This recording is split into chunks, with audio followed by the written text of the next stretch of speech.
नमस्कार दोस्तों। महादेव की लीलाओं के अंतर्गत आज हम जानेंगे भगवान शिव जी की बारात कैसे चली और कौन-कौन उसमें शामिल हुआ।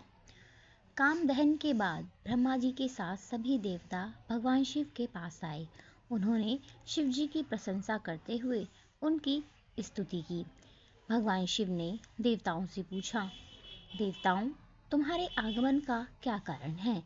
देवताओं ने कहा, प्रभु, आपने कामदेव को भस्म कर रति को वरदान दिया। यह बड़ा अच्छा किया। दंड देकर कृपा करना आपका सहज स्वभाव है। भगवती पार्वती ने आपको पति रूप में प्राप्त करने के लिए कठोर तप किया है। अब आप हम देवताओं की विनती सुनकर पार्वती जी को पत्नी रूप में स्वीकार करें तथा संसार को ऐसा पुत्र दें जिससे तारकासुर के अत्याचार से जगत का उद्धार हो। भगवान शिव ने विवाह करना स्वीकार कर लिया। सप्तऋषियों ने उनके आदेश से हिमवान के घर जाकर सारा समाचार कह सुनाया। हिमवान परम प्रसन्न हुए। उन्होंने शुभ दिन का विचार कर लगन पत्रिका सप्तऋषियों को सौंप दी। सप्तऋषियों ने वह पत्रिका ब्रह्मा जी को दी। चारों तरफ आनंद छा गया। आकाश से फूलों की वर्षा होने लगी। नाना प्रकार के बाजे बजने लगे।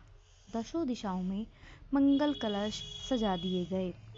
भगवान शिव के आदेश से देवर्षि नारद ने संपूर्ण देवताओं को निमंत्रण दिया। भगवान विष्णु के साथ संपूर्ण देवता नाना वाहनों पर सवार होकर कैलाश आए। ब्रह्मा जी ने विधि पूर्वक मंडप स्थापन, नांदी मुख श्राद्ध आदि के साथ मांगलिक कृत्य शिव जी से संपन्न करवाए। शिवगणों ने नाना प्रकार से भगवान शिव का श्रृंगार किया। तदनंतर ब्राह्मणों को आगे करके महादेव ने प्रसन्नतापूर्वक कैलाश से प्रस्थान किया। भगवान शंभु ने नंदी आदि को अपने साथ हिमाचलपुरी चलने की आज्ञा देते हुए कहा, तुम लोग थोड़े से गणों को यहाँ रखकर शेष सभी मेरे साथ हिमवान के नगर चलो। भगवान भूत भावन का आदेश मिलते ही नंदी तथा वीरभद्र आदि गणराज असंख्य कोटि गणों तथा भूतों को साथ लेकर चले। उस समय चंडी देवी भी रुद्रदेव की बहन बनकर खूब उत्सव मनाती हुई आ पहुंची। उनका वाहन प्रेत था। वे अपने सर पर जल से भरा हुआ कलश का लोटा लिए चल रही थीं। बेड़ियों की गड़गड़ाहट और शंखों के गंभीर से तीनों लोग गूंज उठे। देवता लोग शिवगणों के पीछे पीछे उत्साहपूर्वक चल रहे थे। संपूर्ण सिद्धियां और लोकपाल आदि भी देवताओं के साथ थे। देव मंडली के मध्य भाग में गरुड़ासीन भगवान विष्णु चल रहे थे। उन पर चंवर डुलाए जा रहे थे तथा उनके ऊपर सुंदर छत्र तना था। अपने गणों से घिरे हुए वे अद्भुत शोभा पा रहे थे।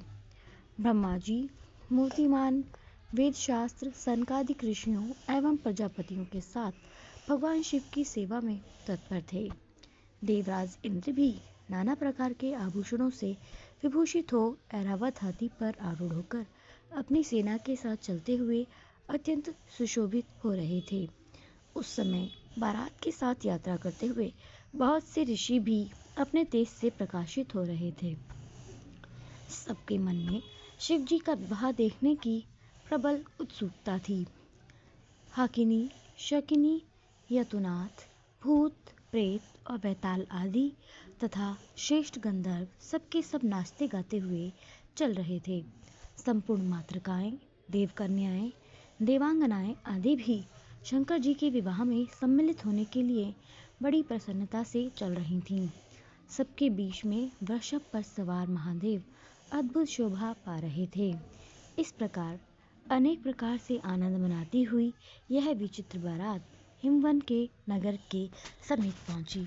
धन्यवाद।